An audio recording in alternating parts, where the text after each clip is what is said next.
반갑습니다. 저는 지금 춘천에 제따오나 선언이라고 거기서 지내고 있는 일묵이라고 합니다. 오늘은 우리가 화라는 주제에 대해서 한번 살펴보려고 하는데요. 이 크게 이제 나누면 한 세 가지 정도 이야기를 하려고 합니다. 첫째는 이제 우리가 화라는 것이 무엇인가 하는 것에 대해서 먼저 한번 이야기를 하려고 하고요. 그리고 이제 이 화라는 것을 버리기 위해서는 어떤 방법이 있고 이제 어떤 지혜가 있는가 하는 거 한 가지 하고, 그리고 이제 여기서 조금 더 나아가서 화라는 게 이제 일어나는 것도 원인이 있을 거 아니에요, 그죠? 그래서 그 원인이 무엇인지를 한번 살펴보는 거. 뭐 짧은 시간이라서 그렇게 자세한 이야기는 하기는 어렵고요. 간단히 이제 큰 흐름만 제가 한 말씀 드리도록 하겠습니다. 사실 먼저 이제 화에 대해서 이야기하기 전에 아주 기본적인 불교의 이제 가르침에 대해서 한번 여러분도 다 아시리라 생각하지만 간단히 한번 짚어보고 본론으로 들어가려고 하는데요. 먼저 이제 부처님께서 이 세상을 바라보는 관점에 대해서 먼저 좀 이해하시면 좋을 것 같아요. 그러니까 부처님께서 이제 세상을 바라보는 관점에서 가장 중요한 것은 이제 이 세상에 있는 모든 것은 조건 따라 일어난다 하는 것이 이제 첫 번째 바라보는 관점입니다. 우리가 살아가는 이 세상은 어떤 특정한 조물주가 있어갖고 뭔가 만들어진 세상도 아니고, 그렇다고 해서 뭔가 일어나는 일들이 우연히 일어나는 것도 아니고, 우리에게 일어나는 모든 일들은 다 이유가 있다 하는 그게 이제 가장 중요한 인식의 방법입니다. 그래서 세상을 바라보는 그 관점이 이 세상에 있는 모든 것은 다 조건에 의해서 생겨난 거다 하는 거, 그게 이제 되게 의미 깊은 이야기고, 조건에서 생겨난다는 거를 우리가 전문 용어로 말하면 이제 형성되었다 이렇게 이제 표현하죠, 그죠? 그러니까 형성된 거다. 그래서 형성된 법이라는 말은 이제 중국에서는 유위법이라고 이제 이야기를 했고요. 그래서 이게 마이크 좀 가까이. 예. 그래서 형성된 법이라는 것은 이제 형성됐다는 것은 무슨 말이냐, 이게 만들어졌다 이런 이야기인데, 만들어진 것은 언젠가는 어떻게 되겠습니까? 사라지게 마련이겠죠, 그죠? 이 만들어진 것이 영원하지는 않다는 거죠. 그래서 이게 형성된 것의 특징이 이제 사라질 수밖에 없다. 그래서 이 형성된 것은 기본적으로 무상하고, 그래서 무상하다는 것은 현재 상태가 불안전하고 불확실하다는 뜻이니까, 이게 이제 아무리 현재가 행복해도 다시 괴로움으로 바뀔 수 있는 그런 여지를 갖고 있기 때문에 괴로움의 속성이 있다 이렇게 말하고요. 또 무상하고 괴로움인 것을 어떻게 나의 것이라 하겠느냐, 내 마음대로 안 된다 이 말이죠. 그래서 이제 그렇게 바라보는 관점이 이제 우리가 불교를 이해할 때 소위 말해서 바른견해라고 하는 것에서 가장 핵심적인 이야기입니다. 이 세상에 있는 모든 것은 다 조건에서 형성된 거라는 거, 이런 거에 대해서 먼저 좀 이해를 하시고 이제 불교를 접근하면 좋을 것 같아요.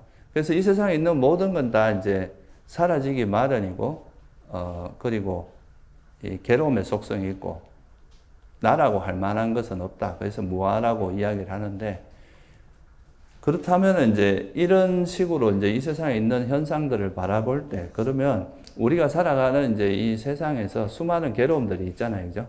우리가 태어나서 늙고 병들고 죽는 괴로움, 이거는 진짜 피할 수 없는 그런 괴로움이 있고, 또 사랑하는 사람과 헤어지는 고통도 있고, 미워하는 사람을 만나는 고통, 또 원하는 걸 얻지 못하는 것, 그리고 슬픔, 비탄, 탄식, 절망, 이런 정신적인 고통들이 있잖아요, 그죠?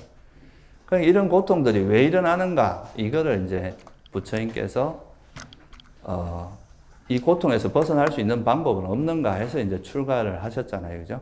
그래서 이제 그 출가를 하시고 나서 당신이 이제 진리를 깨닫고 나서 보니까 이 괴로움이 왜 일어나는가 보니까 집착 때문이더라. 이렇게 이제 한마디로 파악을 하신 거죠. 그래서 이게 이제 수타니파타에 보면, 이게 뭐 집성제에도 나온 이야기지만, 수타니파타에 보면 메타고라는 어떤 이제 왜 바라문이 부처님께 묻습니다. 괴로움의 원인이 도대체 뭡니까? 라고 물으니까, 이제 당신은 스스로 깨달은 자로서 이야기하는데, 괴로움은 집착 때문에 일어난다. 이렇게 이제 한마디로 말씀을 하셨어요. 그래서 우리에게 일어나는 모든 여러분들이 살아가면서 지금 겪고 있는 이제 여러 가지 괴로움의 원인이 이제 집착에 있다. 이렇게 탐욕에 있다. 이렇게 말씀한 거는 우리가 굉장히 익숙한 말이잖아요. 그죠? 근데 여기서 중요한 관점의 변화를 여러분이 이제 보시는 게 좋아요. 첫째는 뭡니까? 이 대상이 아니라 괴로움이 일어나는 게는 대상보다는 부처님은 어디에다 초점을 둔 겁니까? 우리 마음에 있는 집착 때문에 괴로움이 일어난다고 보신 거잖아요. 어떤 여러분들이 물론 우리가 가난해도 괴롭습니다. 또 아까 말했듯이 사랑하는 사람과 헤어져도 괴롭고, 원치 않는 사람과 만나도 괴롭고, 다 이런 이제 여러 가지 외적인 것이 우리에게 괴로움을 유발하는 것도 분명히 있는데, 이런 것이 원인이 아니라는 뜻이 아니라 근원적인, 1차적인 원인이 뭔가? 라고 이제 한 걸음 더 들어가 보면, 결국은 1차적인 원인은 어디 있다고 본 거냐 하면, 우리 마음에 있다는 거죠. 그죠? 대상보다는 마음이다. 일단 똑같은 상황이 돼도, 여러분들이 원효선 이야기 잘 하시잖아요. 그죠? 똑같은 해골물을 마셨는데, 원효 스님께서 똑같이 그 해골물을 먹었지만, 정말 이렇게 헤맬 때 먹었을 땐 달콤했지만, 그 다음날 아침에 이게 해골물이라는 거 알고 나서 보니까 엄청 구토도 하고 괴로워하고 그랬었잖아요. 그죠? 그러니까 똑같은 대상이라도 그 대상을 어떻게 바라보느냐에 따라서 우리 마음이 행복할 수도 있고 괴로울 수도 있다는 거예요. 그러니까 똑같이 안 좋은 상황이라고 해도 모든 사람이 다 괴로워하는 건 아니라는 거죠. 그래서 이제 대상도 물론 중요하지만 대상보다는 그 마음이 중요하다. 그래서 그 마음에서 이제 모든 괴로움이나 행복은 마음에서 일어난다. 이거를 사실은 이제 괴로움이 집착에서 일어난다. 이 말을 약간 다르게 표현하면 그렇게 표현할 수도 있는 겁니다. 그러니까 실제 여기서 중요한 인식의 전환이 뭐냐 하면은 부처님께서 이 세상에 있는 대상이 우리 괴로움을 준다고 보는 것보다 더 근원적으로는 우리 마음에 있는 그런 집착이 괴로움을 불러일으킨다. 이렇게 보신 게 아주 중요한 전환점 중에 하나입니다. 그래서 이 부분을 좀 이해하시는 게 좋고요. 그래서 이게 이제 대상보다는 마음이 이제 문제의 원인이 되는데, 그래서 이 괴로움이 일어나는, 그러니까 괴로움이라는 건 크게 나누면 두 가지로 볼 수 있을 거 아니에요. 그죠? 육체적인 괴로움이 있고 정신적인 괴로움이 있는데, 이 육체적인 괴로움은 사실 인간으로 태어나면은 피하기 좀 어려운 측면이 있습니다. 이거는 어떻게 보면 우리 몸을 유지하기 위해서도 그런 육체적 고통은 필요한 부분도 있잖아요. 그죠? 근데 이 정신적인 괴로움을 우리가 이제 정신적인 괴로움은 수행을 통해서 얼마든지 완화시키고 그거로부터 벗어날 수 있다는 거죠. 그래서 이 정신적인 괴로움을 유발하는 것을 불교에서 뭐라고 하냐면 화라고 합니다. 이게 이제 어떻게 보면 우리가 오늘 주제의 화는 이게 정신적인 괴로움을 항상 유발하는 어떤 마음 상태라고 볼 수 있어요. 그래서 이것이 일어나는 이것이 그냥 자기 혼자 일어나는 게 아니라 이 정신적인 괴로움, 화가 일어나는 데는 그 뿌리에, 그 밑에는 보면, 그 이면에는 보면은 집착이라고 하는, 탐욕이라고 하는 것이 항상 바탕이 되어 있다 하는 점. 그 괴로움이 일어나는 근원이 집착이라고 말씀을 하신 거고, 그럼 또 여기서 한 걸음 더 나아가서 집착이 왜 일어나는지도 이유가 있을 거 아니에요. 그죠?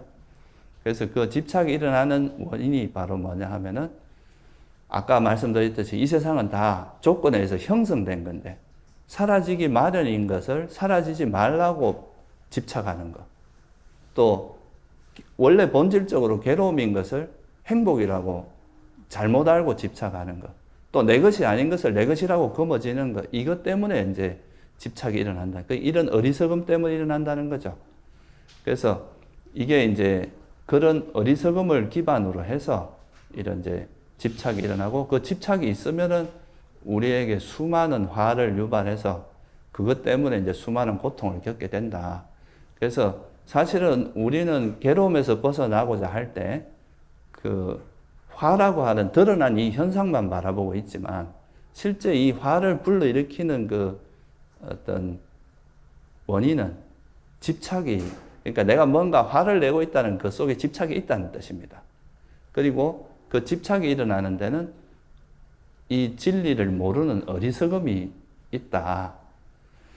그래서 오늘은 제가 이제 화를 주제로 이야기를 하지만, 실제 우리가 화를 제대로 알기 위해서는 그 화의 이면에 있는 탐욕이라든가, 그 또 탐욕을 지탱하고 있는 그 어리석음, 그래서 이게 우리가 불교에서 괴로움이 일어나게 하는 뿌리, 그거를 우리가 탐진치라고 이야기하는 거거든요.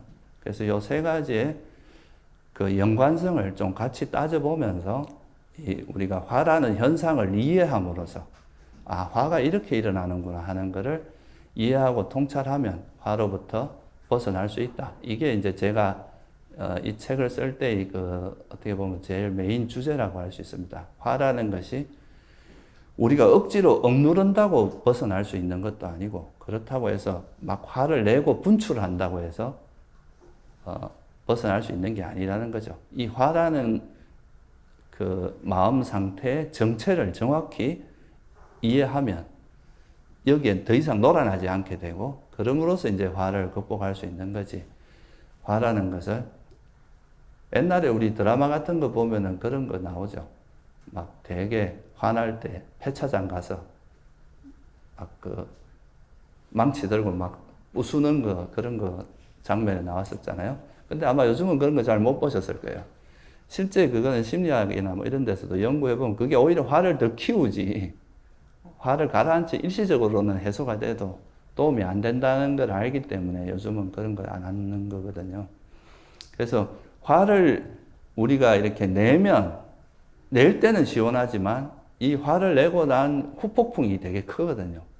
화를 한번 확 내지를 때는 되게 속도 시원하고 그렇지만, 실제 이거 화를 내고 나서 그 다음에 이제 그 뒷수습하는 데는 훨씬 많은 에너지와 그 힘이 든다는 거죠. 화가 한번 욱 해가지고 옆에 있는 사람을 한번 주먹으로 치거나 이러고 나면 그 다음에는 그걸로 인해서 오는 문제들이 훨씬 많잖아요. 그죠? 그렇다고 또 화를 억누르다 보면은 이게 나중에는 화병이 돼가지고 오히려 이제 화를 참는다는 거는 겉으로 표현을 안 하는 거죠. 우리가 말이나 행동으로 안 한다는 거지, 마음에서는 화가 진행되고 있는 거거든요. 화가 진행되는데 그냥 겉으로 표현을 안 하는 것 뿐입니다. 그래서 화라는 것은 이제 억누르거나 이런 그 분출한다고 해서 되는 게 아니라, 이 화라는 현상을 이해해야 된다는 것, 그거에 대해서 좀 이야기를 하려고 합니다. 그래서 부처님께서는 화를 내는 것을 뭐로 비유를 하셨느냐면, 이 화라는 것은 뿌리에는 독이 있고 그 꼭대기에는 꿀이 듬뿍 발려 있는 거다. 그러니까 이 화를 낼 때는 되게 시원하고 좋지만 그 밑에 뿌리에 있는 독이 있어가지고 이게 오히려 더 많은 괴로움을 불러일으킨다. 이렇게 말씀하신 겁니다. 그래서 우리가 오늘은 이 화라는 것이 도대체 어떤 마음 상태고, 이 화에 버리려면 어떤 식으로 우리가 이제 이 화를 이해하고, 또 조금 한 걸음 더 나아가면 화의 원인이 뭔지, 이런 거를 한번 살펴보도록 하겠습니다. 그리고 부처님께서 이제 모든 괴로움, 이 화라는 것이 참 대표적인 이제 육체적인 괴로움과 더불어서 정신적인 괴로움은 다 화하고 연관되어 있거든요.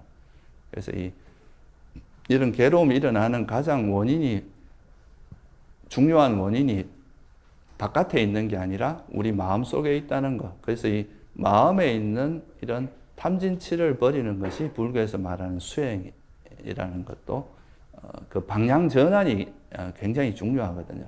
우리가 바깥의 대상을 계속 대상 탓만 해갖고는 문제가 근원적으로 해결이 되지 않습니다. 그래서 자기 내면에 있는 화를 이제 마음 상태가 어떤가를 알아차리고 그 마음을 정확히 이제 변화시켜 나갔을 때 이제 이런 화도 버릴 수 있다는 거, 그런 것도 좀 참고하시면 좋을 것 같아요. 그래서 그러면 이제 화가 뭔지에 대해서 한번 같이 좀 살펴보겠습니다. 화라는 것은 빨리어로는 도사라고 하는데요. 이 도사라는 뜻은 이제 싫어하다는 뜻입니다. 그러니까 내가 어떤 대상을, 우리가 보통 자기가 원하지 않는 대상이 나타나면 싫어하잖아요. 그죠? 보기 싫은 사람이 나타나거나, 보기 싫은 형상이 보이거나, 소리가 들리면 싫어하잖아요. 그러니까 어떤 대상에 대해서 싫어하는 형태로 나타나는 마음을 총칭해서 화라고 합니다. 그러니까 우리가, 여러분들에게 일어나는 마음은 굉장히 복잡하기 때문에 이 복잡한 마음을 간단하게 이렇게 무리를 지어서 이야기할수록 좀 우리 마음이 좀 단순화되는 경향이 있고, 그래야 우리가 접근이 쉽거든요. 변수가 너무 많으면 이게 접근이 어렵기 때문에. 그래서 부처님께서는 이 괴로움이 일어나는 그 원인을, 일단은 제일 그 대표적인 뿌리를 이 욕망이라는 걸 중심으로 해가지고 욕망의 반작용으로서 이제 화를 설명하고, 그 욕망이 일어나는 뿌리가 이제 어리석음이라고 해서 탐진치로 단순화시킨 겁니다. 화가 일어날 때는 정신적인 괴로움이 일어나기 때문에 항상 이게 화인지 아닌지 자기가 잘 모르겠다 할 때는, 이 마음이 일어났을 때 내 마음에서 뭔가 불만족이 있고 뭔가 괴롭고 이렇다면은 이건 다 화와 함께한 마음이다. 이렇게 이해하시면 좀 이 화라는 현상을 이해할 때 훨씬 쉽습니다. 그러니까 뭔가 정신적으로 고통이 따르는 거는 다 화라고 보시면 돼요. 그래서 예를 들면 대표적으로 우리가 그냥 뭐 분노, 뭐 경로 이런 거는 화라는 건 다 알잖아요. 그죠? 근데 뭐 예를 들어서 짜증, 이거는 화입니까? 아닙니까? 짜증도 현 상태를 좋아하는 겁니까? 싫어하는 겁니까? 이것도 싫어하는 형태로 나타나는 건 다 화라는 거죠. 그리고 뭐 지루하다, 이것도 현 상태가 불만족스러운 거잖아요. 이런 것도 화에 들어갑니다. 그리고 요즘 사람들이 가장 많이 겪는 것 중에 하나가 뭡니까? 스트레스. 이것도 현 상태가 만족스럽지 않은 상태잖아요. 그죠? 이런 것도 다 화에 들어가고, 뭐 스트레스라든가 또는 우울한 것도 지금 이 상태가 만족스럽지 않은 거거든요. 그죠? 우울함도 하고, 또 요즘 사람들이 아주 많이 겪는 뭐 불안이나 공포, 이런 것도 다 화, 절망, 허무, 이런 것도 다 우리가 정신적인 불만족에 관련된 거기 때문에 우리가 화라는 용어로 단순화시켰지만 그것이 실제 우리 삶에서 나타나는 형태는 굉장히 다양하다는 거죠. 그래서 실제로 우리가 살면서 겪는 상당히 많은 형태의 마음들이 다 화의 형태로 나타난다. 뭐 짜증, 지루함, 스트레스, 악의, 분노, 슬픔, 비탄, 절망, 허무, 뭐 질투, 인색함, 후회, 뭐 과거 일에 대해서 막 후회하고 이런 것도 다 화의 형태라고 볼 수 있습니다. 그래서 이 화라는 것이 생각보다 스펙트럼이 상당히 넓습니다. 그러니까 우리가 보통은 일반적으로 사람들이 좋아하는 거 아니면 싫어하는 거, 이 두 가지로 보통 대비가 되잖아요. 우리가 흑백 논리라고 하기도 하듯이. 그러니까 보통은 내가 원치 않는 대상이 나타나면 대부분 화를 내고, 원하는 대상, 좋은 대상이 나타나면 거기에 마음이 이렇게 달라붙는 탐욕이 일어나는, 이 두 가지 형태로 보통 우리 마음이 움직인다는 거, 이거를 좀 이해하시면 좋을 것 같아요. 그래서 탐욕과 성냄은 작용과 반작용 같은 겁니다. 여러분들이 화가 왜 일어나요? 내가 원하는 것이 이루어지지 않았을 때 보통 화가 나잖아요. 그죠? 또는 내가 원하는 걸 얻었는데 그것이 사라지면 어떡할까? 내가 집착하고 있으니까 이게 안 사라졌으면 좋겠다. 이렇게 그런 집착이 있기 때문에 또 그걸 조건으로 화가 일어나는 거거든요. 그래서 보통 우리가 이제 세속에서도 뭔가 성공했을 때 또 불안해지는 게 있잖아요. 그죠? 또 이게 사라질까 싶어서. 그래서 이 화와, 이 탐욕과 성냄, 또는 이제 탐욕과 화라고 하는 이 두 가지는 작용과 반작용 같은 거예요. 그러니까 여러분들이 화나면 또 뭘로 해소를 합니까? 뭐, 맛있는 거 먹거나, 그죠? 영화를 보거나, 술을 마시거나. 이런 감각적인 즐거움, 내가 원하는 대상은 얻지 못했지만 내가 얻기 쉬운 다른 대상을 즐김으로써 그걸 해소하는 거거든요. 그래서 이 탐욕과 성냄이라고 하는 거는 계속 서로가 작용을 하면서 계속 이게 서로가 성장하도록 하는 그런 작용을 해요. 이게 악순환이죠. 그래서 이 화라는 것을 이해할 때 단순히 이제 화라는 현상에만 보지 말고 이 화는 항상 이 욕망의 반작용이라는 것을 이해하시면 좀 이해하기가 편합니다. 그리고 우리 마음에서 이 화라는 현상은 이제 정신적인 고통을 항상 유발하게 돼 있고, 그리고 화가 이런 것도 화도 이렇게 잠깐 일어날 때는 큰 문제가 아니죠.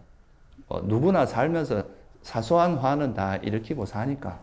근데 이 화가 이제 그 화라는 것을, 이것이 화라는 걸 알면 그래도 이게 너무 계속 방치하면 이게 점점 커질 거라고 생각하고 좀 절제하거나 좀 이렇게 조심할 거 아니에요. 그죠?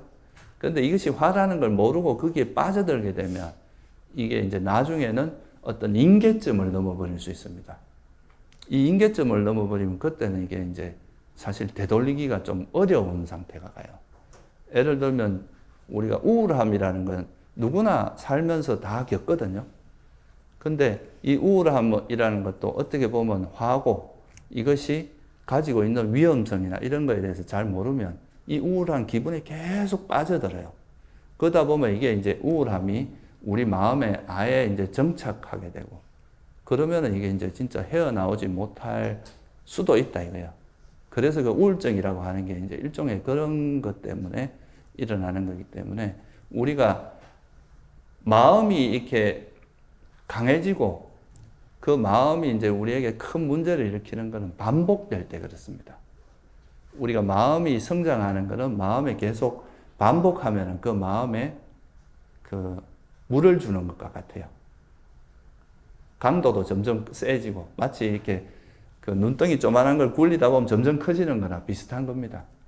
그래서 우리가 이런 이제 화에 대해서 이해해야 된다는 것도 여러분들에게 일어나는 마음들이 이게 화인지 욕망인지 아니면 이게 나중에 이제 우리가 수행을 해서 지혜가 생긴 건지 이런 거를 자애심인지 이런 걸 구분할 수 있으면 이제 욕망 이건 위험하니까 또는 성냄 위험하니까 이건 좀 절제하고 이제 내려놔야 되겠구나 이런 방향으로 노력하게 되고, 지혜나 이런 이제 자애심 이런 거는 개발하는 쪽으로 노력할 거 아니에요. 그러면서 사람의 삶이 이제 건강해지고 정신적으로 건강해지고 하는 건데, 이런 것 자체를 모르면은 이 마음에 놀아난다는 거죠. 이게 화인지도 모르고 화에 확 휩쓸려 버리고 압도당해 버리고. 그래서 우리가 화를 이해하는 것의 첫 번째는 나한테 일어나는 이런 마음들, 그러니까 아까 제가 이제 간단히 말씀을 드렸는데 뭐 짜증이나 지루함이나 뭐 스트레스, 우울함, 뭐 불안, 공포증, 요즘 뭐 공황장애 이런 것도 불안함이 심해진 거잖아요. 그죠? 그리고 이제 뭐 공포증, 뭐 대인공포, 무슨 공포하는 그런 공포 이런 것도 다 불교적으로 보면 화의 한 형태라는 거. 그래서 이런 게 자꾸 드러나기 시작하면 이거 위험 신호다 생각하고 이걸 멈추는 노력을 해야 됩니다. 그래서 일단은 첫째는 이제 화가 뭔지를 이해하는, 화가 우리 삶에서 어떤 형태로 나타나는지 그거에 대한 이해가 이제 첫 번째입니다. 그래서 이 화를 이해할 때 첫 번째는 화라는 것은 내가 대상을 싫어하는 형태로 나타나는 것은 다 화라고 일단 이해하시면 좋겠고요. 이것이 화인지 아닌지 내가 잘 구분이 안 되고 잘 모르겠다. 그러면은 그때 내가 느끼는 그 감정이, 많이 느끼는 느낌이 괴로운 느낌, 정신적으로 괴로움으로 나타난다. 그러면은 이거는 다 화구나 이렇게 이해하면 됩니다. 그러니까 화하고 정신적인 괴로움은 항상 동반되는 거라서 그 정신적인 괴로움이 일어날 때는 화라고 보시면 됩니다. 참고로 말씀드리면 육체적인 고통은 화라고 보지 않습니다. 이거는 어찌 보면 이렇게 생명체가 생명을 유지하기 위해서는 꼭 필요한 기능이기도 하잖아요. 그죠? 근데 육체적 고통이 화의 원인이 되긴 합니다. 여러분들이 뭐 예를 들어서 치과 갈 때 치과에서 그 이렇게 뭐 치료를 받으면서 오는 불편함은 그건 육체적인 괴로움인데, 근데 그거를 싫어하고, 이거 없었으면 좋겠어, 하기 싫어, 뭐 이러면서 치과 가기 전에 계속 생각으로서 고통받는 거 있잖아요. 그죠? 그거는 화라고 보시면 됩니다. 그래서 우리가 이제 화라는 거는 수행을 통해서 완전히 이제 없앨 수도 있는 거지만, 줄일 수 있는 거지만, 육체적 고통은 조금 다른 맥락에서 바라볼 필요가 있습니다. 그러면 이제 화가 뭔지를 간단히 이제 좀 이해하셨으면, 그 다음에는 이 화를 그러면 어떻게 버릴 것인가, 그 버리는 방법에 이제 부처님께서 말씀하신 몇 가지 이제 중요한 것만 제가 소개를 드리겠습니다. 그러면 첫째는 이제 화를 버리기 위해서는 첫 번째 해야 될 게, 제가 미리 서두에서 이렇게 말씀드린 게 뭐냐 하면, 화가 일어났는데 제가 이것이 화라는 걸 알아야 버릴 수 있겠죠. 그죠? 내가 화가 일어났는데도 화가 일어났는지, 뭐 지금 내가 지혜가 일어났는지 이런 거에 대해서 스스로 파악하지 못하면 화를 버릴 수가 없을 거 아니에요. 그죠? 그래서 내 마음에서 이제 우리는 보통, 그래서 이게 조금 어려운 지점이 뭐냐 하면, 보통은 우리가 이제 바깥 대상을 분별하는 건 너무 익숙합니다. 그죠? 저 사람은 어떻고, 저 사람은 어떻고, 저거는 아름답고, 저거는 추하고, 뭐 이렇게 대상을 분별하는 거는 굉장히 익숙하지만, 근데 그 대상을 분별하고 있는 이 자기 마음을 보는 거에는 굉장히 훈련이 안 돼 있습니다. 그러니까 대상이 있고 그 대상을 아는 마음이 있을 거 아니에요. 그죠? 그 마음을 아는 거는 별로 이렇게 해본 경험이 별로 없기 때문에 그거에 대해서 상당히 이제 좀 미숙한 면이 많은데, 그래서 우리가 어떤 대상을 보고 싫어하는 마음이라고 화가 났을 때, 이 대상이 싫어하는 그 마음으로 달려가는 게 아니라 저 대상을 보고 내 마음에서 화가 났구나 하고 알아차리는 것, 그거를 파악하고 인지하는 이 작용이 굉장히 중요한데, 이거를 우리가 뭐 불교적인 수행 측면에서 이야기하자면 알아차림이라고 할 수 있습니다. 그러니까 내가 화가 나면 화가 났다는 걸 알아차려야 된다 이거죠. 그죠? 그래야 이걸 뭐 어떤 대처를 할 수 있지, 화가 났는데도 화가 난 걸 모르면은 그건 절대 알아차릴 수가 없겠죠. 근데 이 화를 알아차릴 때, 이 화를 보통은 사람들이 나한테 일어나는 생각이나 감정을 다 뭐라고 생각합니까? 나라고 생각합니다. 이거를 불교에서 뭐라고 하냐면 유신경이라 하거든요. 이걸 나라고 생각해요. 그래서 이런 이제 감정, 이런 이제 화가 일어날 때, 내가 왜 이렇게 화를 내? 화가 난 그거에 대해서 또 화를 내는 이런 일이 반복될 수 있어요. 마음을 볼 때도. 그래서 이런 마음을 알아차릴 때는 이 마음을 나하고 약간 거리를 이렇게 이제 내 거라고 생각하지 말고 한 걸음 떨어져서, 화가 일어났구나, 그냥 이렇게만 알아차려야 됩니다. 화에 대해서 좋다 싫다 반응하지 말고, 화도 여러분들이 보통은 좋아하지 않는 대상이잖아요. 그죠?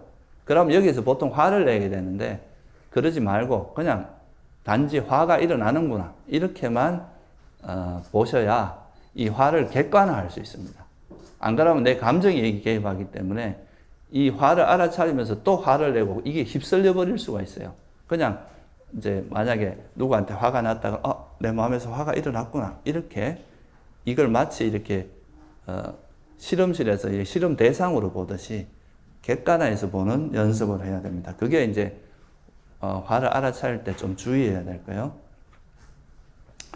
그러면 이제 이 화를 그냥 화가 일어났구나 하면은 이 화라는 것이 이해의 대상이 되는데, 화가 일어난 거를 또 싫어하고 그거에 대해서 불만을 가지면 화의 대상이, 이게 내가 싫어하는 대상이 되잖아요. 그러면 이거는 이제 화가 더 커지게 되고, 이거는 수행에 아무런 도움이 안 되는 거죠. 그래서 화를 그냥 있는 그대로 알아차리면 이거는 이제 화에 대한 이해를 통해서 지혜가 생길 수 있는데, 화가 일어난 거에 대해서 싫어하면 오히려 화를 더 키우는 일이 된다. 그래서 앞에 거는 우리가 그냥 화를 있는 그대로 알아차리면 화가 오히려 화를 버리는 지혜를 개발하는 디딤돌이 될 수 있는데, 화에 대해서 화를 내면 이건 걸림돌이 됩니다. 말 그대로 이제 오히려 이제 우리 마음을 더 괴롭게 만드는 일이 된다는 거, 이 점을 좀 이해하시면 좋을 것 같아요. 그리고 나서 이제 화가 일어난 거 알아차리면 이 화에 대해서 우리가 적절하게 지혜를 적용하면서 이 화를 버릴 수가 있거든요. 이 화라는 것에 대한 통찰이 작용하면 처음에는 여러분들이 약간은 이제 뭐 지혜가 조금 더디게 작용할지 몰라도 이런 이제 계속 수행을 하시면서 화에 대한 이해가 깊어지다 보면 화가 딱 일어나는 순간 알아차리면 바로 버려질 수 있어요. 우리가 그렇잖아요. 불이 훨훨 타는 거는 끄기 힘들죠. 그죠? 근데 불씨가 금방 생겼을 때는 끄기가 쉽잖아요. 그러니까 화도 일어나는 거를 화가 많이 진행되기 전에 알아차릴수록 버리기가 쉽겠죠. 그죠? 그래서 이거는 여러분들 이제 알아차림을 하는 수행을 이렇게 계속 하다 보면 좀 더 빨리 이제 자기 마음의 변화를 알아차릴 수 있는 그런 힘이 생깁니다. 처음에는 그래 안 되더라도 이 화가 일어나는 걸 알아차린 그 자체가 화를 멈추는 효과도 있습니다. 우리가 미워하는 사람을 계속 보면은 그 화가 커지지 절대 멈추지 않거든요. 근데 대상이 바뀌잖아요. 내가 저 사람 때문에 화가 났다가 아니라 내 마음에서 화가 났구나 이렇게 되면은 대상이 내 마음에 일어난 화가 되기 때문에 이것만 해도 벌써 대상도 바뀌고 우리 마음이 조금 이제 멈춰지는 효과가 있는 거죠. 그래서 이제 화를 알아차린 다음에 이 화라는 것이 이제 버리는 첫 번째 지혜가 뭐냐면 화가 정말 해롭다는 걸 이해하는 겁니다. 여러분들이 지금 제가 이 물에다가 이렇게 독약을 타서 먹으라 그러면 아무도 안 먹을 거 아니에요. 그죠? 왜 안 먹습니까? 먹으면 죽을 거라는 걸 아니까 안 먹는 거 아니에요. 그죠? 그와 마찬가지로 우리가 화라는 것도 이 화가 우리 마음, 우리 삶에 얼마나 해악을 많이 끼치는지 이해하면 그거를 절대로 가까이 하지 않는다 이거죠. 그래서 이 화를 버리는 첫 번째 지혜는 화의 위험성을 이해하는 것, 해로움을 이해하는 것, 그리고 그 반대로 화의 반대가 뭐냐면 화가 없는 마음은 화가 있으면 상대에게 우호적입니까? 공격적입니까? 아주 공격적이 되잖아요. 그죠? 근데 화가 없는 사람은 사람을 대할 때도 굉장히 우호적이고 친절하고 아주 편안하게 대하게 됩니다. 그래서 이거를 우리가 뭐라고 하면 자애라고 그러거든요. 화의 반대가 자애예요. 그러니까 화는 상대가 고통받기를 바라는 마음입니다. 화가 일어날 때. 근데 자애는 상대가 편안하고 행복하기를 바라는 마음이에요.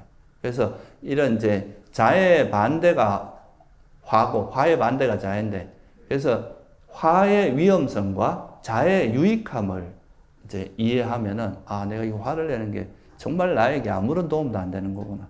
오히려 내 마음을 병들게 만들고 주변 사람도 괴롭게 하는 이렇게 이해하고 그 반대로 자애라는 건 나도 행복하고 남도 행복하게 하는 거구나.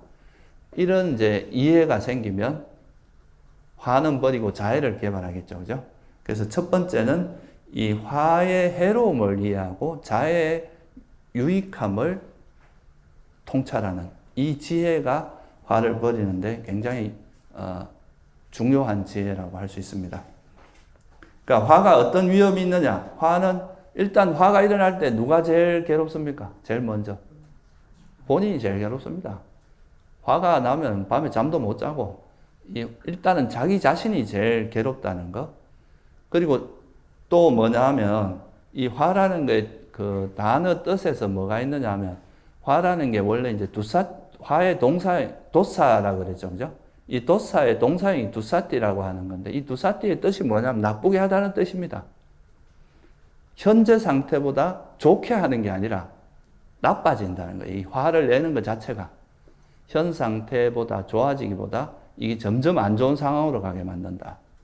그래서 타락하게 한다. 그래서 여러분들이 오랫동안 쌓아온 공덕을 한순간에 화 한순간 때문에 완전히 무너뜨릴 수도 있어요. 평소에 착하게 살던 사람이 갑자기 술 먹고 욱해가지고 누구한테 폭력을 행사하거나 어떻게 밀었는데 그것 때문에 이제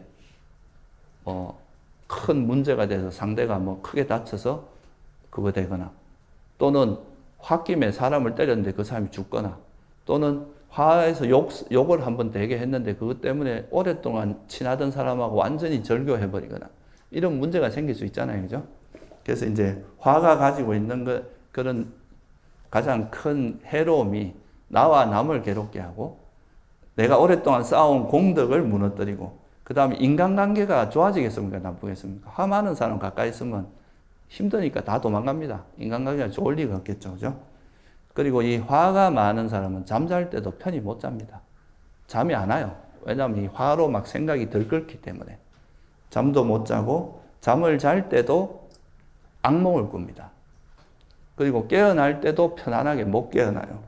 그래서 잠도 제대로 못 자고. 제일 큰 거는 뭐냐면 이 화라는 것은 우리 마음을 한쪽으로 극단으로 확 이렇게 움직이게 만들기 때문에 지혜가 사라지게 합니다. 화가 있는 마음에서 지혜가 생길 수가 없잖아요. 그죠? 그래서 이런 해로움이 있는가 하면 그 반대로 우리가 자애라고 하는 것은 어떻게 했습니까? 상대가 행복하기를 바라고 나와 남이 행복하기를 바라는 마음이니까 이건 나에게도 이익이 되고 남에게도 이익이 되겠죠. 그죠? 그리고 이런 자애가 많은 사람은 대인관계도 좋습니다.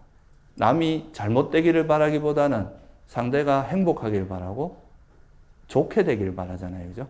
그러니까 이것도 이제 관계가 좋아질 거고 화가 많으면 잠이 안 오지만 자애가 많은 사람들은 마음이 항상 편안하기 때문에 잠도 쉽게 들고 잠을 잘 때 악몽도 절대 안 꾸고 악몽도 안 꾸고 깨어날 때도 굉장히 편안하게 깨어나고 그래서 이 자애가 많은 사람은 잠도 잘 잔다. 그리고 인간관계도 좋아지고 지혜가 또 자애심이 있으면 대상을 볼 때 싫어하는 마음이 없고 우호적으로 바라고 그냥 그 있는 그대로 볼 수 있는 그 힘이 바탕이 되기 때문에 이 지혜가 생기는 또 토대가 됩니다. 그래서 자애는 이익이 너무나 많지만 이 화라고 하는 것은 해악등, 백해무익하다 할 정도로 이거는 이제 우리 여러분들도 살아오시면서 화를 내므로써 여러분이 겪었던 그런 괴로움들 또 그걸로 인해서 오는 불이익들 이런 걸 한번 쭉 한번 반주를 해보시면 야, 이 진짜 화라는 것이 진짜 위험하구나. 그런 거를 이해할 수 있게 됩니다. 그래서 화의 위험성을 이해하고 그 화가 없는 마음의 유익함을 이해하는 것이 화를 버리는 아주 중요한 지혜에 들어간다. 이렇게 볼 수 있고요. 뭐 이제 자애만 제가 설명을 드렸는데 뭐 우리가 보통 우리나라에서 자비 그러잖아요. 그죠? 자비심이라고 하는 것은 자애와 연민을 합친 말입니다. 자애는 빨리어로 맺다라 그러고 이 연민은 까루나라고 하는데 이 자애는 상대가 행복하기를 바라는 마음인데 근데 내가 여러분들이 전부 행복하기를 바라는데 여기 보니까 괴로워하는 사람이 있어요. 그러면 그 사람의 괴로움을 들어주고자 하는 게 뭐예요? 그게 연민입니다. 연민이 좀 더 적극적인 거죠. 그래서 그 두 가지를 합쳐서 우리가 자비라고 하는 겁니다. 그리고 이제 남이 내가 괴로움을 들어주고자 했는데 그 사람이 괴로움이 없어져서 행복해졌어요. 그러면 그때 그걸 보고 같이 기뻐해 주는 거. 이걸 우리가 함께 기뻐함이라 그럽니다. 이거는 뭘 없애는 데 도움 되겠습니까? 질투를 없애는 데 도움이 됩니다. 남이 잘 되면 사촌이 논삼아 배 아프다 이런 말 하잖아요. 그죠? 그게 아니라 남이 잘 되면 같이 기뻐해 주는 거죠. 아, 잘 됐다. 정말 좋은 일이다. 이렇게 질투를 없애게 해주고 연민심은 잔인함을 없애게 해줍니다. 우리가 그 잔인함이 있으면 남이 고통받기를 바라잖아요. 그죠? 그런데 이 연민심 있는 사람은 남이 고통받지 않고 고통을 덜어주고자 하는 거죠. 사이코패스나 이런 사람들은 남들이 고통받는 거를 즐기잖아요. 그 고통을. 그건 연민심이 없어서 그렇습니다.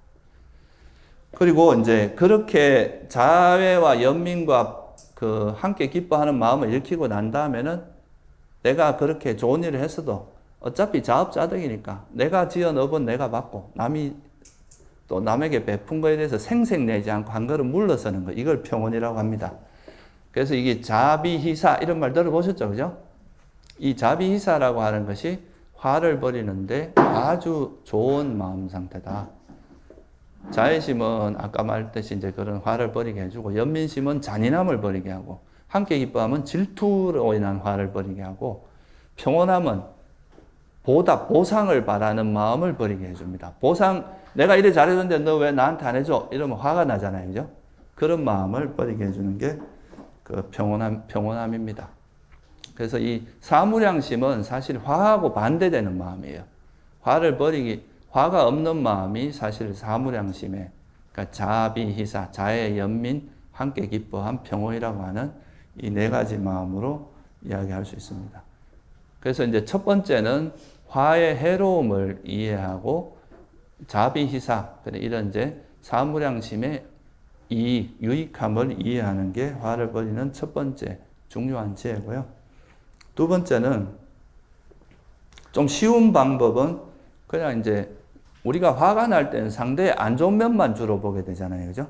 그래서 상대가 가지고 있는 안 좋은 면만 보는 게 아니라 좋은 점을 좀 이렇게 보려고 하면 그 두 가지 마음이 좀 중화가 돼가지고 좀 화를 버리는 데 도움이 되고, 또 미운 사람 떡 하나 더 준다고, 그러니까 오히려 미워하는 사람한테 자기가 소중하게 생각하는 걸 보시를 해버리는 거죠. 그럼으로써 이제 화를 버리는 방법도 있다.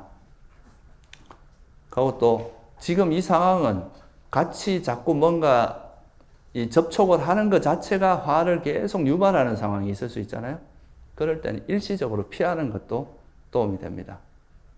일단 피하고 좀 화가 가라앉은 다음에 다시 이야기를 하는 것도 바람직하고, 또 경전에 보면 이런 말도 나옵니다. 우리가 이렇게 여기서 만나는 모든 사람 중에서 전생에 부모, 형제, 자식, 친구 아니었던 사람을 만나기가 어렵다는 거예요. 그러니까 셀 수 없는 과거 전생부터 윤회를 해왔는데, 이 지구 중에서도 이 수많은 지구에도 70억의 인구가 있고, 그 중에서도 또 축생계까지 합치면 어마어마한 숫자의 존재들이 있을 거 아니에요. 그죠? 그런데 그 사람들 중에 이렇게 같이 모여서 법을 이야기하고 법을 듣고 이렇게 하는 것 자체가 보통 인연이, 같이 만나서 이야기하는 건 보통 인연이 아니라는 거죠. 그래서 저 사람이 전생에 내 부모님이었을 수도 있다. 자식이었을 수도 있다. 이렇게 봄으로써 이제 그 화를 일시적으로 가라앉히는 방법도 있다는 거예요. 또 전생에 우리나라에서 많이 하는 말로 전생에 내가 빛을 졌나 보다 이렇게 보고 내려놓을 수도 있는 거죠. 그죠? 그런 방법도 있고, 또 하나 이제 이거는 이제 조금 사소한 것들이고요. 좀 중요한 지혜는 우리가 자업자득이라는 말 들어보셨죠? 그죠? 그러니까 부처님께서는 이걸 이제 밥상에 비유를 하셨어요. 이제 초기 경전에 보면 밥상으로 비유하는 게 있는데, 어떤 바라문이 와서 이제 부처님께 막 뭐라 욕을 하는데, 그때 뭐라고 하시냐면, 어떤 사람이 너한테 밥을 줬다. 그 밥을 받으면 누구 거냐? 그러니까, 그러면 그 받은 사람 거다.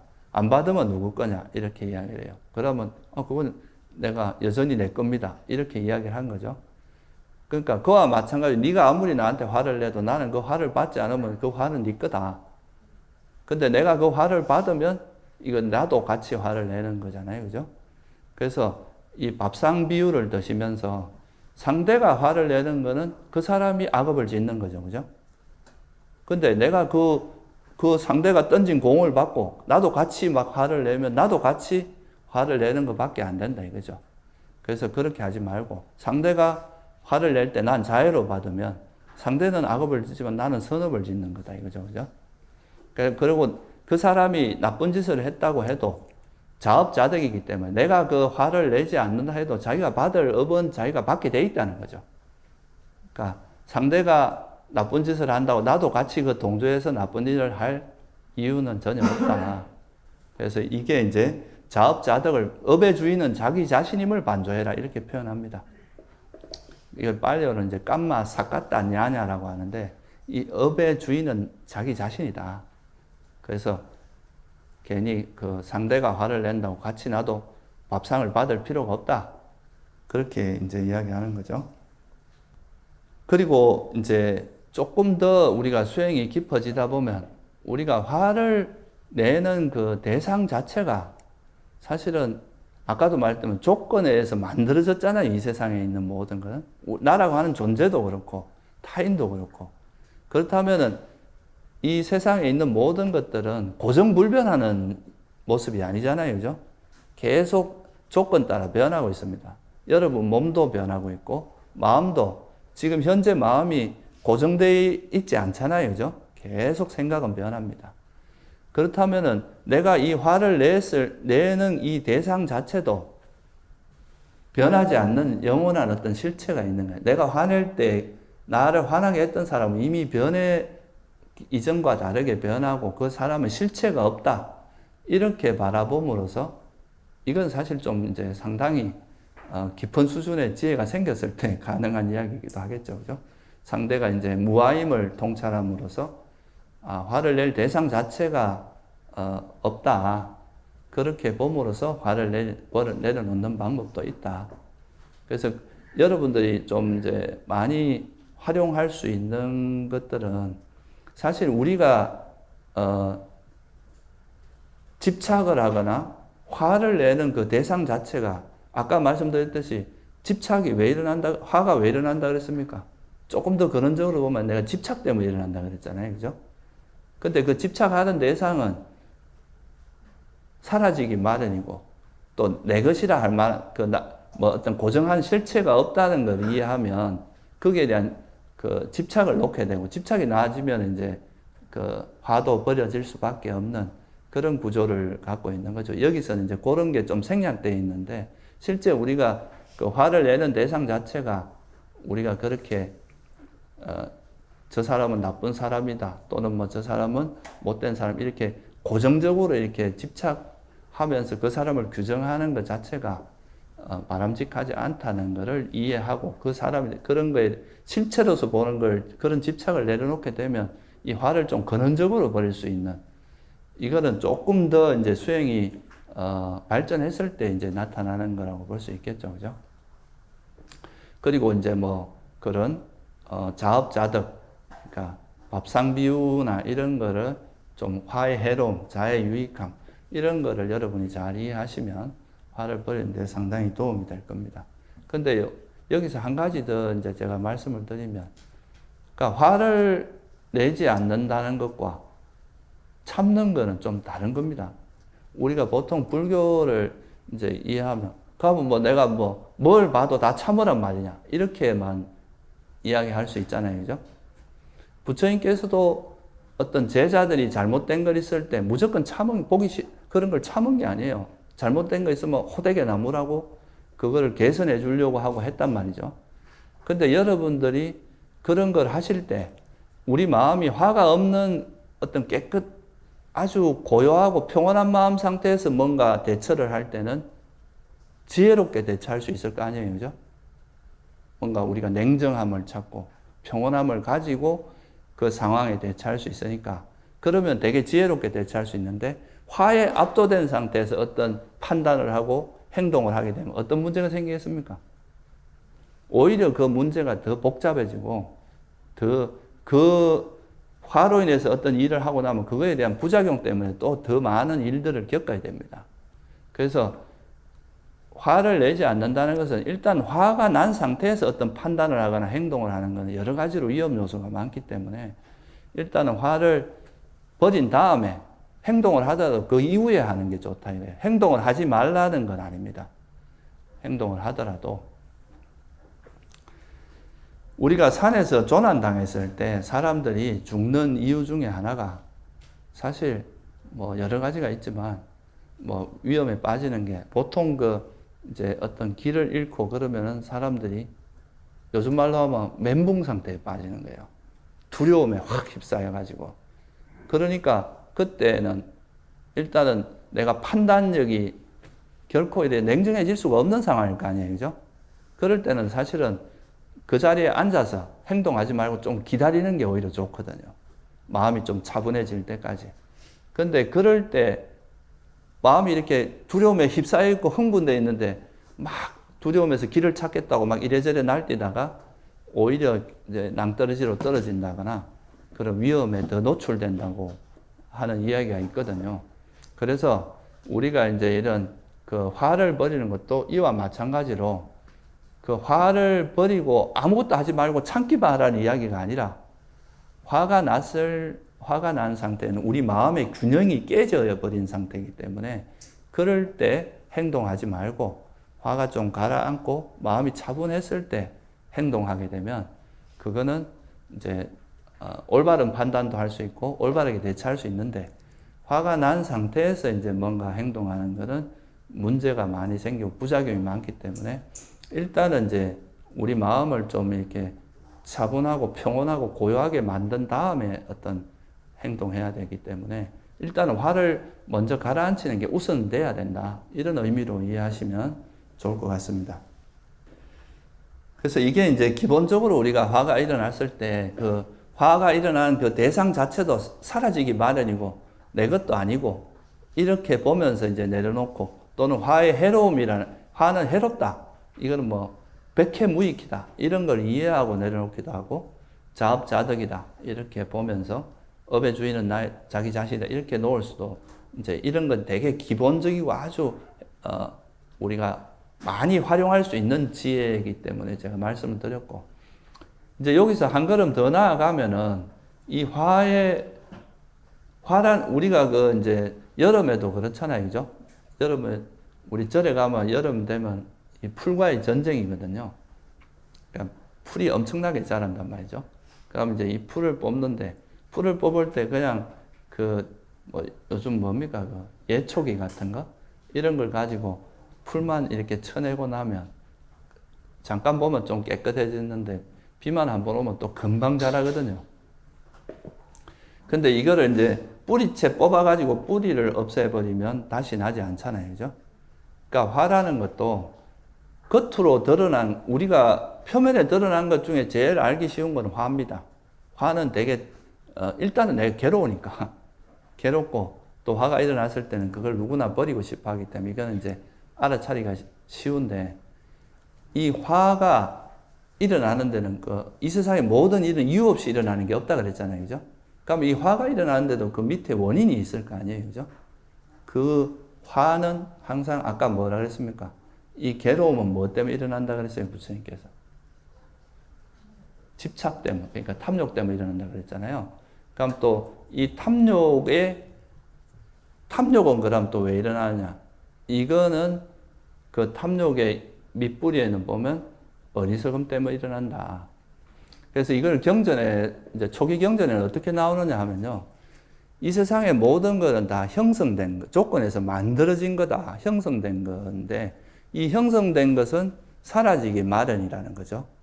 여러분, 안 죽는 사람이 있습니까, 우리? 태어난 사람은 죽게 마련이잖아요. 그죠? 그러니까 여러분이 생각을 하나 일으켜 보세요. 그 생각이 영원히 멈추거나 한다고 멈춰지던가요? 사라집니다. 그러니까 이 세상에 있는 모든 우리 현상들은 다 어떤 시간의 문제지, 특히 우리 마음이라는 건 되게 빨리 변하고, 이 몸이라는 거는 뭐 그래도 겉으로 외형적으로 보면 한 100년쯤 있다고 보이지만, 실제로 우리 세포는 계속 변하고 있잖아요. 그죠?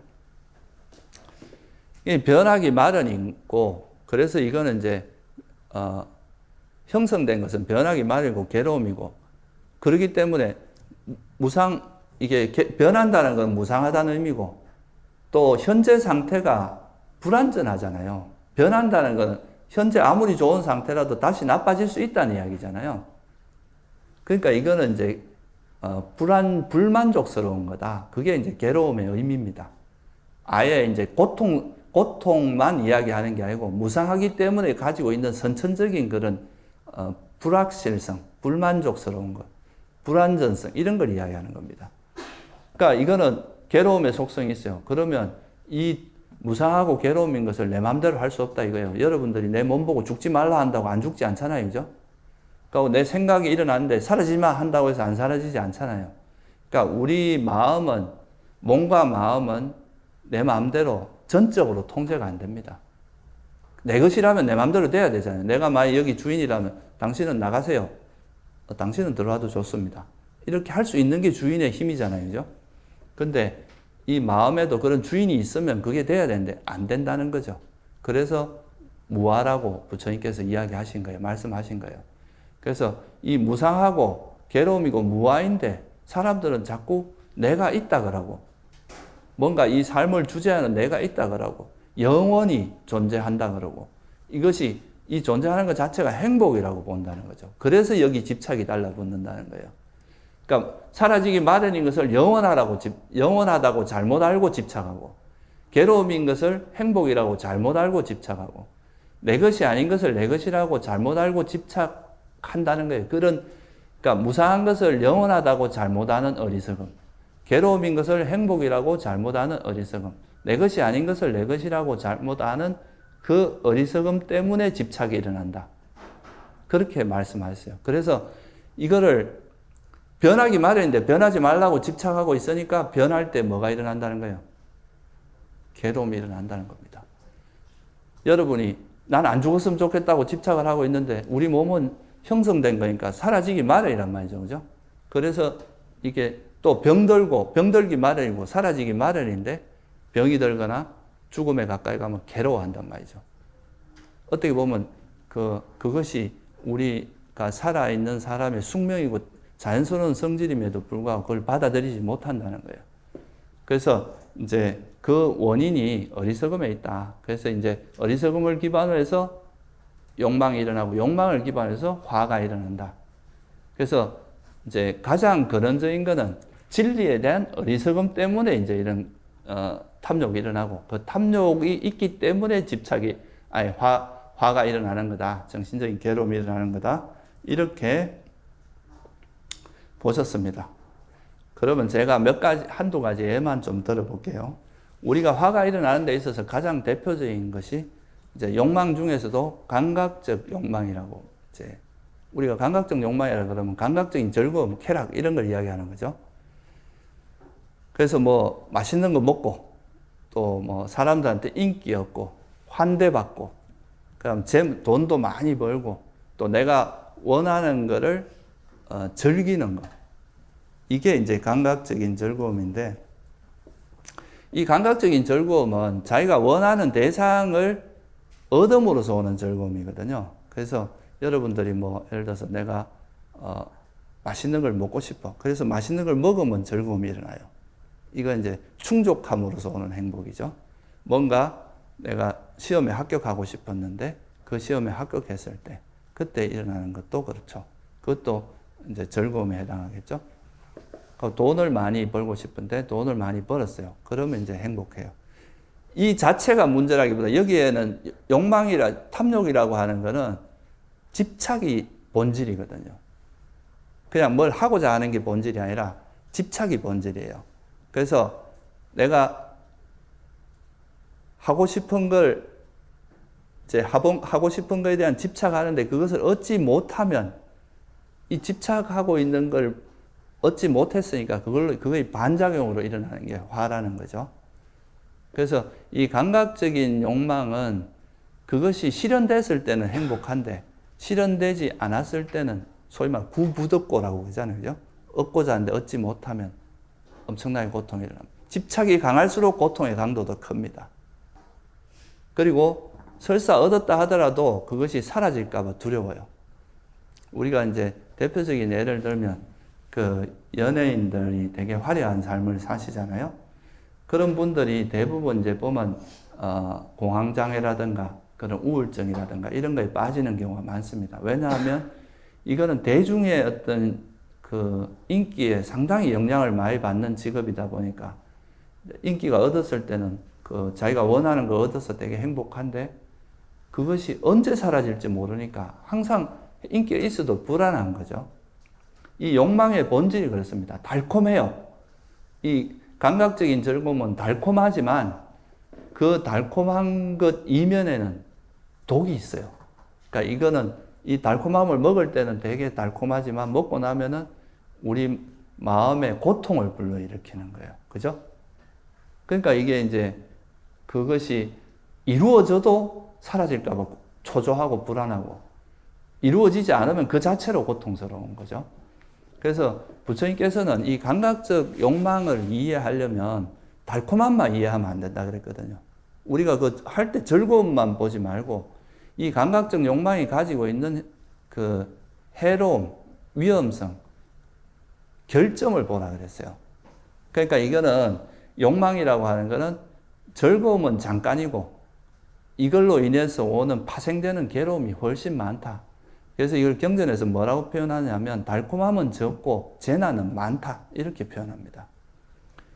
그래서 이 감각적인 즐거움이라고 하는 것은 겉으로 보면 행복처럼 보이지만 마치 우리 뭐 독을 성배, 독이 든 성배 이런 말 하잖아요. 그죠? 겉으로 보기에는 되게 달콤해 보이지만 그 속에는 독이 있다는 거예요. 우리 마음을 고통스럽게 하고 죽을 만큼 괴롭게 하는. 그래서 이런 그래서 왜 사람들이 감각적인 그러니까 욕망에 그렇게 집착하느냐, 감각적인 즐거움을 즐기려고 하느냐. 그 이면에 들여다보면 이것 때문에 화가 일어나는데, 그러면 이 감각적인 즐거움을 위험성을 알고 좀 내려놓으면 고통이 훨씬 덜 할 거 아니냐 이거죠. 그죠? 설사 누리더라도 그거의 위험성을 알면 발을 너무 깊이는 안 담그거든요. 저희가 위험하다 그러면 발을 살짝 담그려고 하다가도 아이고 하고 돌아 나오지 확 들어가지 않잖아요. 그죠? 근데 이제 이거를 사람들이 감각적 욕망을 끊지 못하는 가장 큰 이유는 욕망이 왜 일어나냐? 뒤를 들여다보면 감각적 즐거움이 행복이라고 하는 인식이 바뀐 적이 없어요. 여러분들이 살면서. 우리는 사회에서 살면서 내 욕망을 실현하는 것이 행복이라고 배웠지, 그것이 가지고 있는 위험성, 해로움에 대해서 배워본 적이 별로 없잖아요. 그죠? 근데 부처님께서는 이 감각적인 그 즐거움이 달콤함만 있는 게 아니다. 이거는 해로움이 훨씬 많다. 그래서 이거는 저열한 행복이고 범부의 행복이고 개발하지 말아야 될 행복이다. 이렇게 표현하셨어요. 그래서 이걸 이해하면은 이제 그 감각적인 욕망에 대한 집착은 이것이 행복이라고 생각하는 어리석음을 기반으로 하고 있다는 거예요. 대표적인 예로 술 좋아하는 사람이 술을 끊어요. 그죠? 건강이 안 좋아지면 술을 끊습니다. 근데 그거는 표면적으로 그냥 누르는 거예요. 참는 거예요. 술을 먹으면 이제 계속 먹으면 자기 건강이 더 해칠 것 같으니까. 근데 건강이 좋아지면 또 어떻게 됩니까? 다시 먹습니다, 보통. 근데 이 술이라는 것이 해롭고 정말 이거는 우리 정신 건강도 해치고 치매도 유발하고 뭐 이것으로 인해서 오는 수많은 해악들, 그거를 명확히 통찰한 사람은 술을 억지로 참는 게 아니라 완전히 끊어버리게 되거든요. 그래서 이게 이제 감각적인 즐거움을 버리는 시발점은 이것이 행복이 아니라 괴로움이라고 인식이 전환돼야 됩니다. 그 인식이 전환되는 거는 이제 그렇다고 해서 완전히 버려지는 건 아닌데, 이렇게 인식이 전환되면 그래도 우리가 욕망에 빠져들 때, 이건 괴로움의 요소가 있고, 이거는 그 괴로움의 요소, 괴로움이지, 본질적으로는 괴로움이다. 이렇게 하면 그게 깊이 빠져들지 않겠죠. 그죠? 그래서 우리가 사실 요즘 세상에서 되게 많은 괴로움을 겪는 거는 다 자기 욕망을 충족하지 못해서 오는 괴로움들이 대부분이잖아요. 그죠? 근데 이제 이것만을 쫓아가다 보면은 우리 삶이 되게, 내가 이래갖고 무슨 재미로 사나, 너무 괴롭다, 이래 생각할 수 있는데, 그런 욕망의 위험성을 이해하고 조금 그 욕망을 내려놓고 돌아보면 그렇지 않고도 우리가 행복할 수 있는 길이 많이 있습니다. 근데 이제 여유가 없어서 그런 거죠. 그래서 이 욕망으로 인한 감각적 그 오욕락을 충족하지 못해서 일어나는 그 화는 이 오욕락 또는 감각적인 즐거움이 행복이 아니라 괴로움의 요소가 훨씬 많다는 인식의 전환이 이루어짐으로써 이 화를 버리는데 상당히 큰 도움이 된다. 이게 화의 원인입니다. 그 화의 원인을 우리가 반조하는 거죠. 그래서 감각적인 즐거움이 많이 빠질 때는 이것이 행복이 아니라 괴로움이라고 반조하는 그런 방향으로 한번 노력해 보시는 것도 도움이 많이 된다. 이렇게 볼 수 있고요. 또 여러분에게 화를 제일 많이 불러일으키는 것 중에 하나가 뭡니까? 견해차. 그죠? 생각이 다른 것. 이것도 이제 인간관계에서 가장 이제 많이 불러일으키는 건데, 그 생각이 다른 것 때문에 괴로움이 일어나는 이유가 뭐겠어요? 각자가 자기 생각을 집착하고 있기 때문에 그렇습니다. 그렇지 집착하지 않고 그냥 대화를 한다면 상대 이야기를 듣고 그것이 옳으면은 아 이건 내가 생각할 때 이렇다. 그럼 또 상대도 그 이야기를 듣고 서로 이야기하면서 소통이 되죠, 그죠? 근데 보통은 자기 견해가 옳다고 이미 집착하고 있어요. 그러니까 자기 견해에 대한 집착이 강하기 때문에 이건 내 견해고 이건 내 거야. 내 생각에 이런 견해를 나라고 생각하는 유신견이 있는 겁니다. 그래서 이런 것 때도 이 사람마다 살아온 게 다르기 때문에 가지고 있는 세상을 보는 눈이 다를 수 있다는 것을 먼저 인정하면 이런 게 다툼이 없고 이제 대화가 가능한데 이제 이 견해도 형성된 거라는 걸 우리가 이해할 필요가 있겠죠. 그죠? 그래서 견해가 다른 거지 상대가 틀린 거는 아니잖아요. 그죠? 그래서 그런 거를 이 견해도 형성된 것이다. 그래서 이것도 내 것이 아니고 현재 내가 이런 생각을 갖고 있는 거고 이런 견해를 갖고 있는 거지 이것이 절대적으로 옳다라고 말할 수는 없는 거잖아요. 그죠? 그래서 그런 식으로 이 견해 자체도 조건에서 형성된 것이고 내 것은 아니다. 조건에서 변할 수 있는 거다. 이런 것에 이렇게 이해하면 지혜가 작용하는 건데 그게 아니라 이것이 마치 영원한 것처럼 내 것인 것처럼 이걸 나와 동일시해서 이렇게 하면 나와 다른 이야기를 하면 나를 공격한다고 생각한단 말이에요. 그러니까 이제 화가 엄청 나는 거죠. 그래서 이렇게 그 견해에 대한 집착 이것도 내가 남이 나와 다른 생각을 이야기했을 때 화가 나면 아 내가 내 견해에 집착하고 있고 이 견해를 나라고 생각하고 있구나. 이렇게 보면서 이 견해 자체도 나라고 할 만한 것은 없고 이것도 다 조건에 의해서 생긴 거라서 얼마든지 바뀔 수 있는 거고 그렇다는 것에 대해서 이해하면 그런 견해로 인한 화를 버리는데도 도움이 되겠죠. 그죠? 그리고 이제 또 하나가 뭐냐 하면 이제 자만이에요. 자만. 우리가 화를 불러일으키는데 대표적인 게 그러니까 비교 심리죠. 비교. 이 자만이라는 건 이제 내가 우월하다. 내가 또는 열등하다. 이렇게 사람을 항상 비교하는 그런 거거든요. 그래서 남이 나보다 좀 잘난 사람이 있으면 거기에 대해서 질투가 나고, 그죠?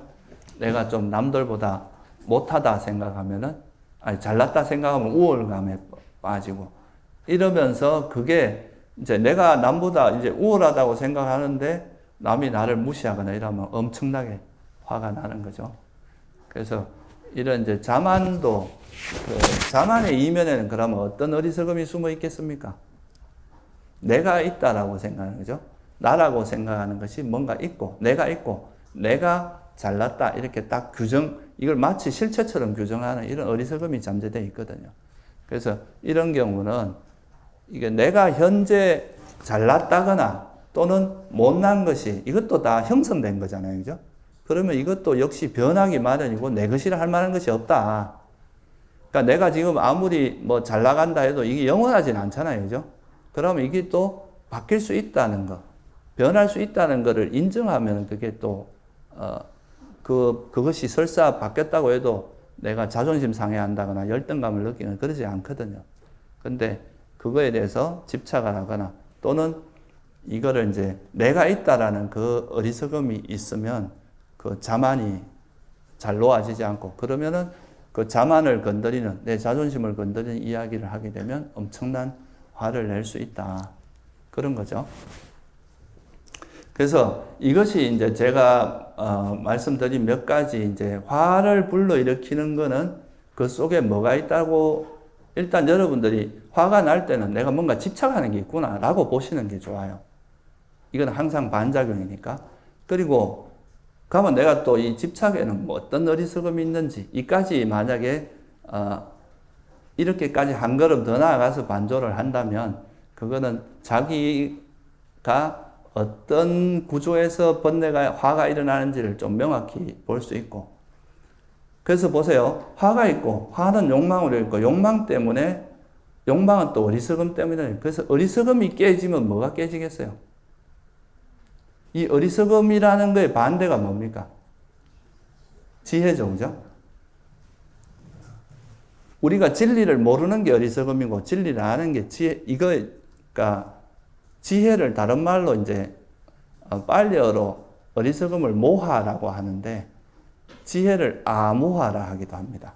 그러니까 어리석음이 없음, 그게 지혜거든요.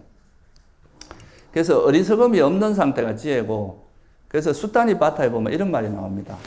우리에게 괴로움이 있는데 이 괴로움이 일어나는 우두머리가 뭡니까? 머리가 뭡니까? 이렇게 이야기해요. 머리는 무명이다. 그러니까 어리석음이다. 그럼 그 머리를 떨어뜨리는 건 뭐가 떨어뜨립니까? 이렇게 얘기합니다. 우리가 머리가 있으면 머리가 잘라지면 이제 뿌리가 어떻게 보면 없어지면 이제 우린 죽을 거 아니에요. 그죠? 이 괴로움이 일어나게 하는 근원은 무명이라면, 그 머리가 무명, 어리석음이라면 이 머리를 자르는 거는 지혜다, 명지다. 이렇게 이야기해요. 그래서 불교에서 말하는 이런 괴로움을 일으키는 이런 대표적인 게 탐욕과 성냄이거든요. 이 탐욕과 성냄이 상호작용을 하면서 모든 괴로움을 불러일으킵니다. 그러면 이 두 가지가 일어나는 뿌리가 뭐라는 겁니까? 어리석음이라 그랬죠. 그죠? 그래서 이 어리석음이 제거되지 않는 한은 계속 이게 반복돼요. 계속 이거는 사라졌다 싶으면 또 일어나고 계속 반복되는데, 이 어리석음이 이제 약화되기 시작하면은 이게 이제 점점 이 탐욕과 성냄이 줄어들게 되고, 소위 말해서 빛바랜다고 표현하잖아요. 그죠? 이 빛바래면서 나중에는 진짜 없어질 때까지 갈 수도 있습니다. 그래서 우리가 아까 제가 서두에서 이 화는 절대로 억누르거나 분출해서 벌어지는 게 아니라 그랬죠. 그죠? 이 화를 이해해야 된다. 이해한다는 것은 화가 위험하고 뭐 이런 앞에서 이야기했는 그런 것도 있지만, 화라는 것은 이 욕망을 기반으로 하고 있고, 그 또 욕망이라는 건 어리석음을 기반으로 하고 있기 때문에 이 어리석음을 깨면 뿌리를 자르는 거니까 이거를 깨는 게 지혜고 이해하는 거고, 이게 이해되면 탐욕과 성냄은 버리는 게 아니라 버려진다, 이렇게 표현합니다. 그러니까 사성제에서도 보면 부처님께서 이제 사성제를 말씀하실 때 고성제는 알아야 될 진리다, 집성제는 버려야 될 진리다, 멸성제는 실현해야 될 진리고, 도성제는